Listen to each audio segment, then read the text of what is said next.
कावेरी नदी के किनारे बसे वसुधारा नगर गांव में दो बहनें रहती थीं। बड़ी बहन का नाम सावित्री था। उसका पति रघुवीर पिछले कई महीनों से बीमार पड़ा था। घर की हालत दिन ब दिन खराब होती जा रही थी, इसलिए मजबूरी में सावित्री रोज अपनी छोटी बहन केतकी के घर काम करने जाती थी। केतकी की शादी गांव के अमीर व्यापारी धनराज सेठ से हुई थी। धन दौलत की कोई कमी नहीं थी, लेकिन केतकी स्वभाव से बहुत कंजूस और लालची थी। हर सुबह सावित्री अपने घर का काम जल्दी जल्दी निपटाकर केतकी के घर पहुंच जाती थी। दीदी, आज फिर देर हो गई। इतने बड़े घर का काम पड़ा रहता है और तुम्हें आराम सूझता है। माफ करना बहन, रात भर मेरा बेटा आदित्य पेट दर्द से रोता रहा, इसलिए देर हो गई। अब मैं जल्दी जल्दी सब काम कर दूंगी। ठीक है, अब आ ही गई हो तो सुनो। पहले पूरा आंगन और बैठक अच्छे से झाड़ू पोंछा करो। घर चमकना चाहिए। फिर रसोई में जाकर सारे बर्तन मांज देना। काम में कोई कमी नहीं होनी चाहिए। सावित्री बिना कुछ कहे काम में लग गई। उसने पूरे आंगन और बैठक की सफाई की, फिर एक एक कमरे को साफ किया। उसके हाथ तेजी से चल रहे थे, लेकिन मन कहीं और भटक रहा था। बर्तन मांजते हुए उसकी उंगलियां पानी में गलने लगी थी, फिर भी वो चुपचाप काम करती रही। उधर केतकी आराम से बैठकर चाय पी रही थी और काम पर नजर रखे हुए थी। अच्छा सुनो, ये चावल हैं। इनमें से अच्छे अच्छे चावल चुनकर अलग कर दो। टूटे फूटे और कंकड़ वाले चावल अलग रखना। मेरे घर में सिर्फ बढ़िया चावल पकते हैं। फिर जल्दी से दोपहर का खाना भी बना देना। सावित्री जमीन पर बैठकर चावल चुनने लगी। उसके मन में बस एक ही ख्याल चल रहा था कि केतकी ने कहा था काम के बदले वो अनाज देगी। सावित्री सोच रही थी कि शायद इन चावलों में से थोड़ा सा उसे भी मिल जाएगा, ताकि घर में कुछ दिनों का सहारा बन सके। जैसा तुमने कहा था, मैंने अच्छे चावल और टूटे फूटे चावल अलग अलग कर दिए हैं। तुम देख लो। सारे काम निपटाने के बाद सावित्री घर जाने लगी। तभी केतकी ने उसे आवाज दी, रुको दीदी, ये लो। केतकी ने टूटे फूटे चावलों की एक छोटी सी थैली सावित्री की ओर बढ़ा दी। मेरे घर में ये कोई नहीं खाता, इसीलिए तुम ही ले जाओ। तुम्हारे घर में तो सब आराम से खा लेंगे। सावित्री ने बिना कुछ कहे थैली पकड़ ली। उसकी आंखों में आंसू थे, लेकिन होंठ खामोश थे। वो जानती थी कि उसकी मजबूरी में यही चावल भी उसके लिए बहुत कीमती थे। घर पहुंचकर उसने वही चावल पकाए और अपने बीमार पति रघुवीर और बेटे आदित्य को खिला दिए। अगली सुबह फिर वही सिलसिला शुरू हुआ।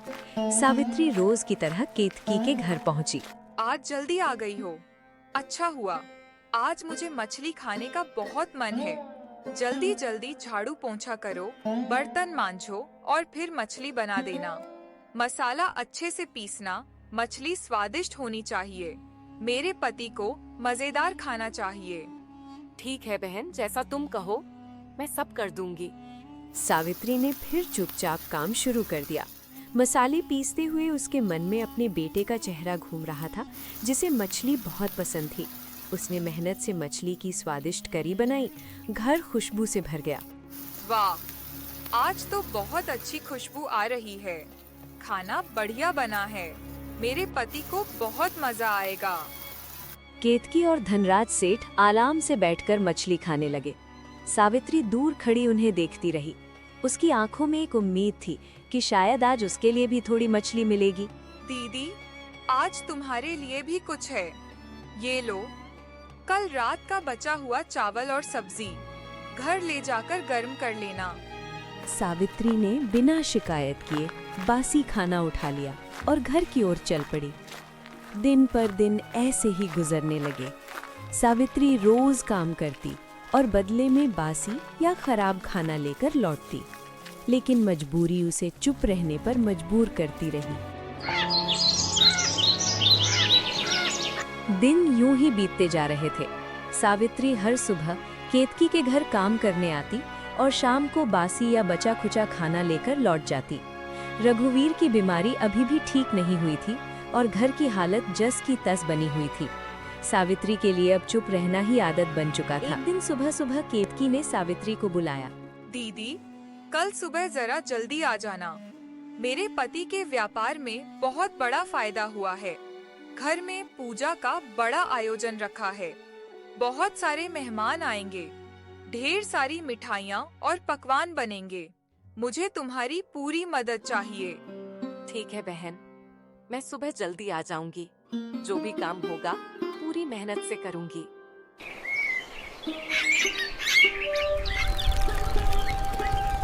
अगली सुबह सावित्री तड़के उठ गई। उसने घर का सारा काम जल्दी जल्दी निपटाया। जैसे ही वो निकलने लगी, उसका बेटा आदित्य उसके पास आ गया। माँ, आज तुम इतनी जल्दी कहाँ जा रही हो? मौसी के घर तो तुम रोज देर से जाती हो। आज तेरी मौसी के घर पूजा है बेटा। बहुत सारे मेहमान आएंगे, इसलिए जल्दी जाना पड़ रहा है। तो क्या मौसी ने मुझे भी बुलाया है?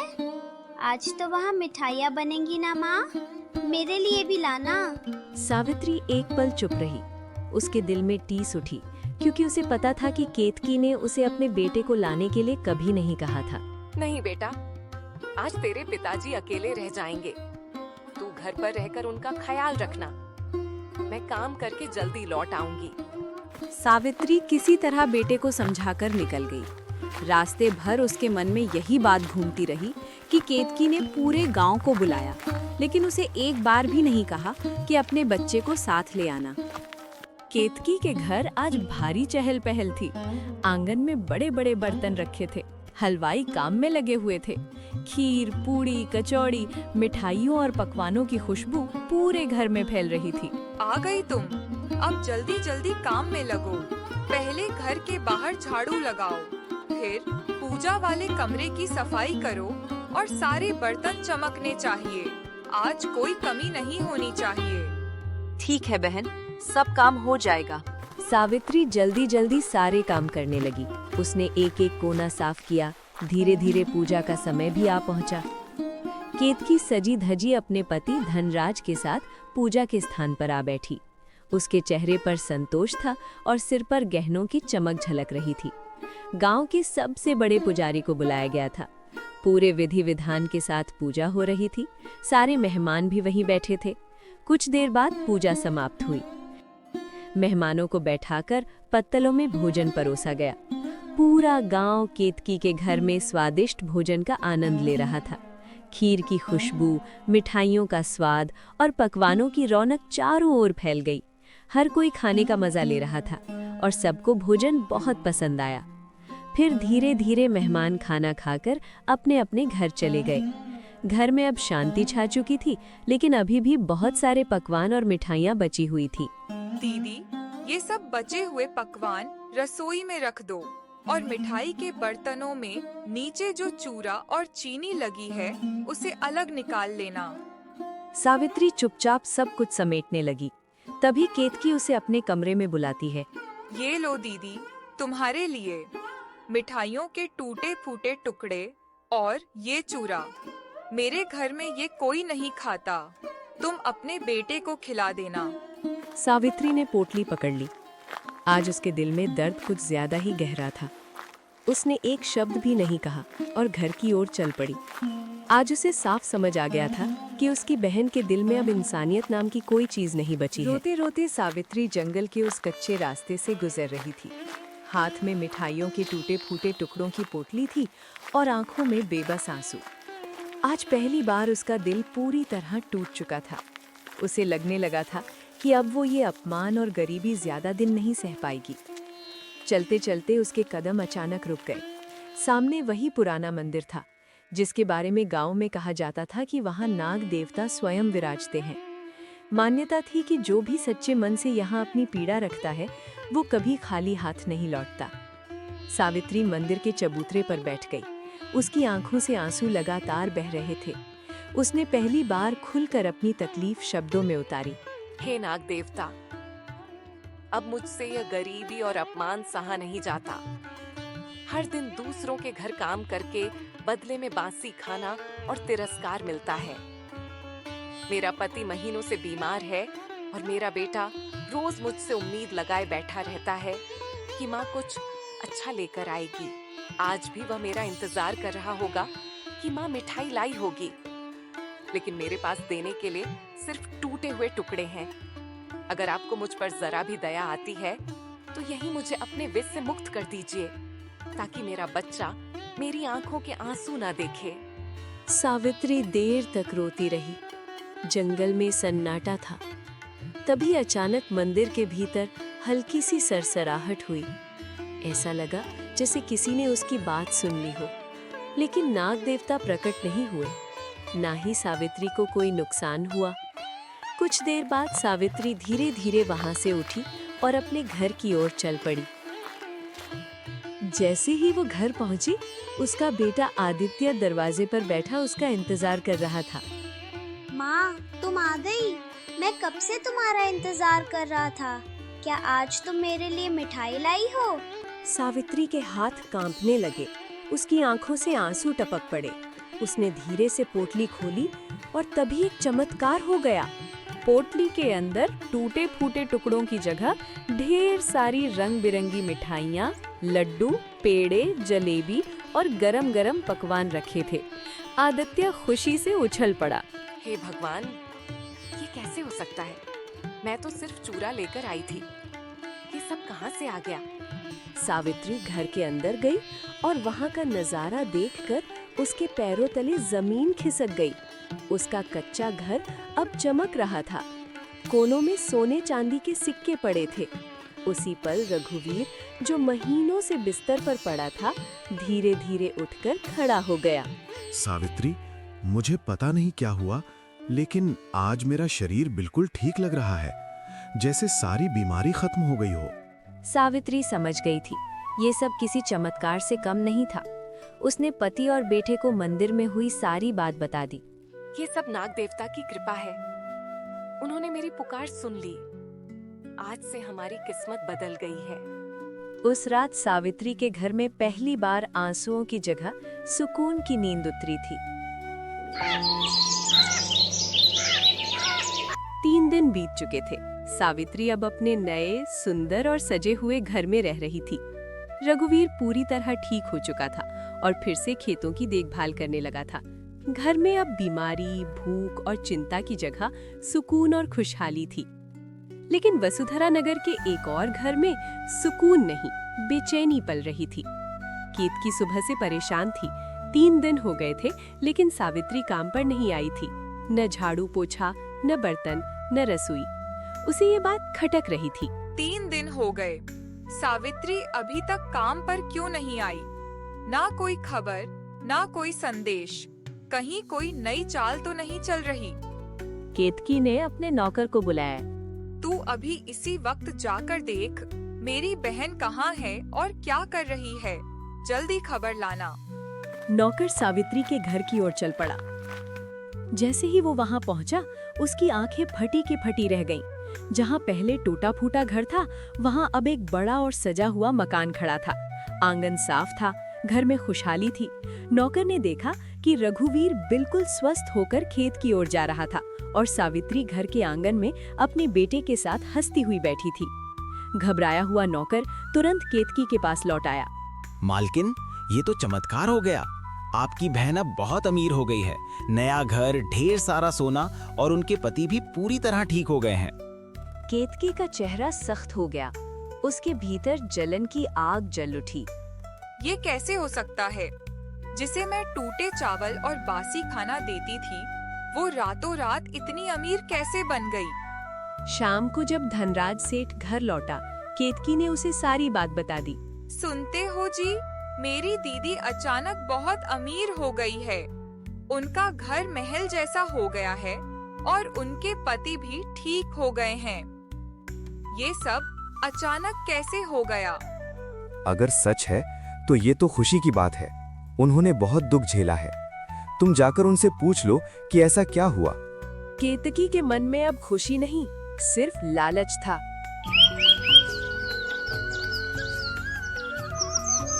अगले ही दिन केतकी सावित्री के घर पहुंची।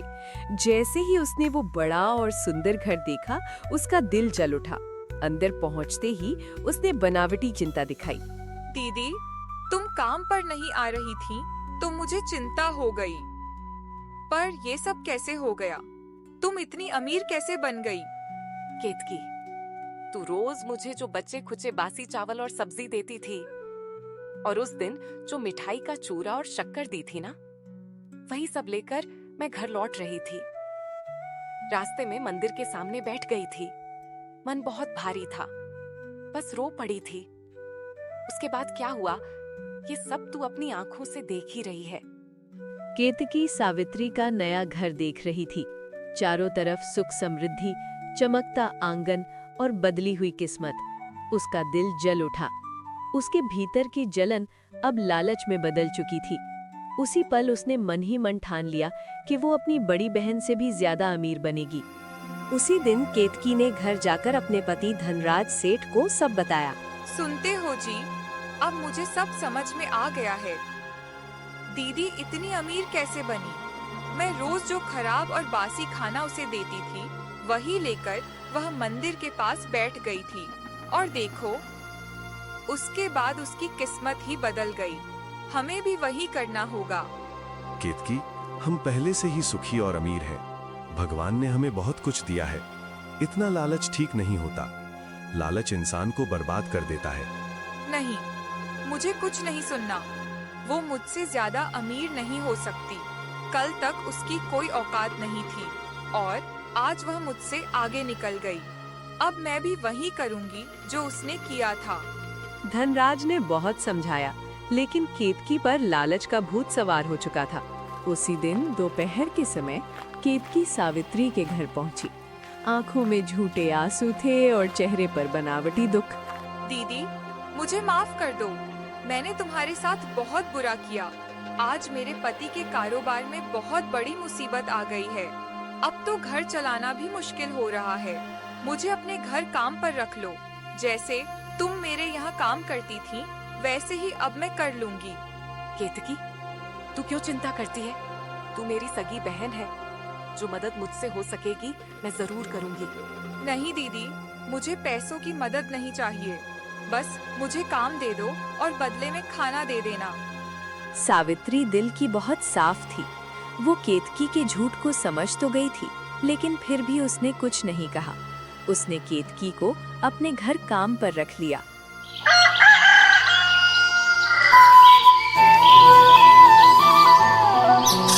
अगली सुबह केतकी सावित्री के घर पहुंच गई। मन में बस एक ही ख्वाहिश थी, किसी तरह वही चमत्कार दोहराया जाए और वो सावित्री से भी ज्यादा अमीर बन जाए। केतकी, आज घर में बहुत काम है। तू सफाई कर ले, मैं रसोई देख लेती हूँ। हाँ हाँ दीदी, मैं सब कर लूंगी। पूरा घर चमका दूंगी।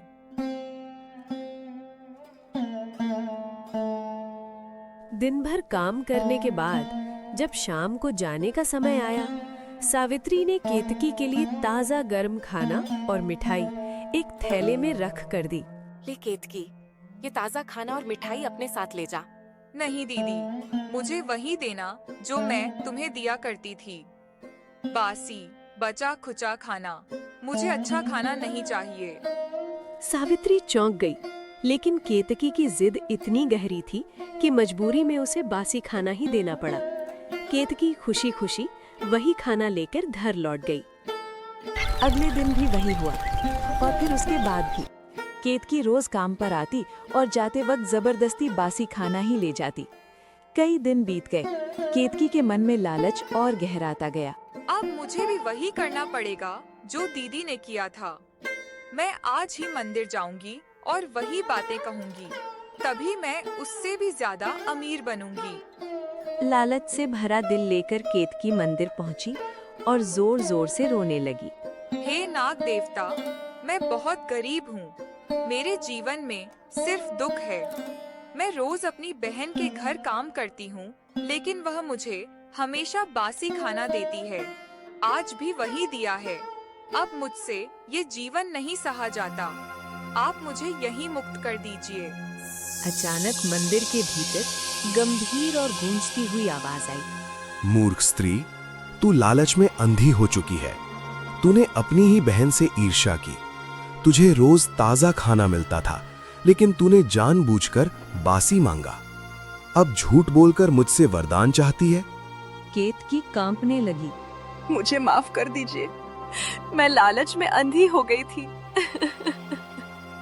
मैं तुझे नहीं काटूंगा, लेकिन तेरे लालच का फल तुझे जरूर मिलेगा।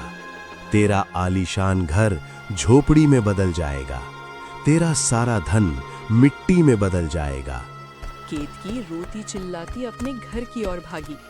घर पहुंचते ही उसकी आंखें फटी की फटी रह गईं। महल जैसी हवेली झोपड़ी बन चुकी थी।